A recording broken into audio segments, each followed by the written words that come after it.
Dan sudah jelas Islam diturunkan di muka bumi ini untuk siapa? Untuk manusia dan kalangan jin. Agar apa? Untuk memperbaiki akhlak. Lalu bagaimana ceritanya jika ada orang selalu teriak-teriak, bilang jancuk lah, bilang matamu picek lah, dan lain sebagainya.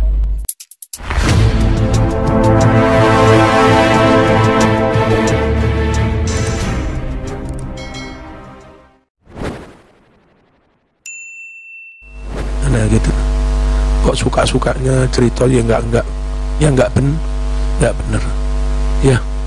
Hati-hati situasi begini ini, karena kadang-kadang dandanan nggak menjamin kejujuran.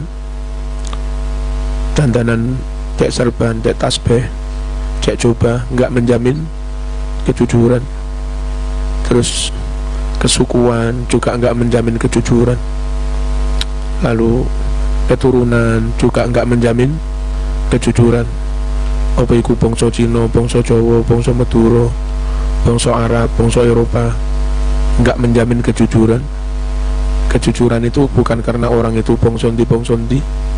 Kejujuran itu bukan karena orang itu berpakaian apa. Kejujuran sifatnya personal, ya kan? Nah, menurut saya begini,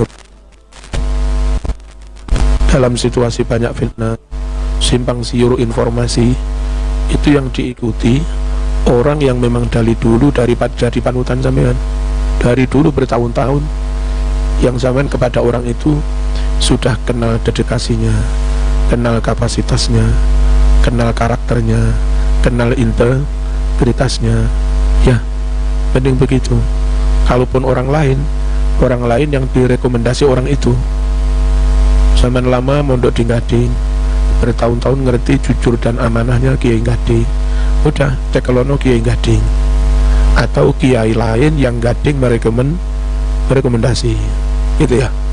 Jadi nggak sampai keliru situasi ini.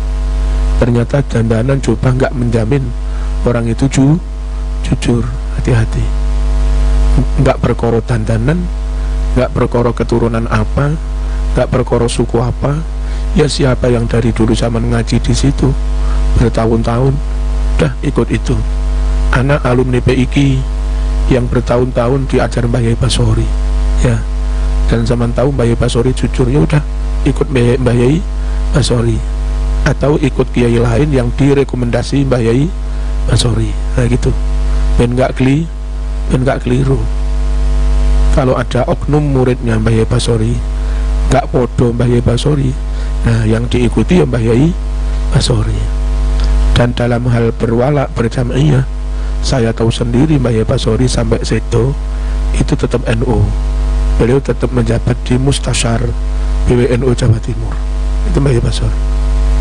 Barangkali ada oknum salah satu anak Singosari wis nggak gelem NU, ngelok-ngelokne NU, nah yang kita ikuti bukan karena si fulan pernah jadi muridnya Mbah Yai Basori, yang kita itu ikuti ya Mbah Yai Basorinya, ya tuh.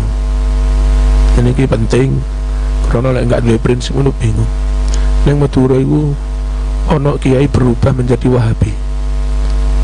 Dulu pernah mondok di Malang, lalu lek nggak salah kuliah di Unmu, pulang berubah jadi Wahabi, ngilok-ngilok nih tahlilan, maulid, ngono-ngono kuwi. Nah alumninya nggak punya prinsip, murid-muridnya nggak punya prinsip. Jadi sekarang banyak yang ikut dia itu, termasuk orang yang dulu diajar abahnya masih NU, Ahlussunnah wal Jamaah. Mereka lebih manut ke putranya yang sekarang sudah jadi Wahabi itu. Nah kayak begitu itu prinsip salah, berarti ya.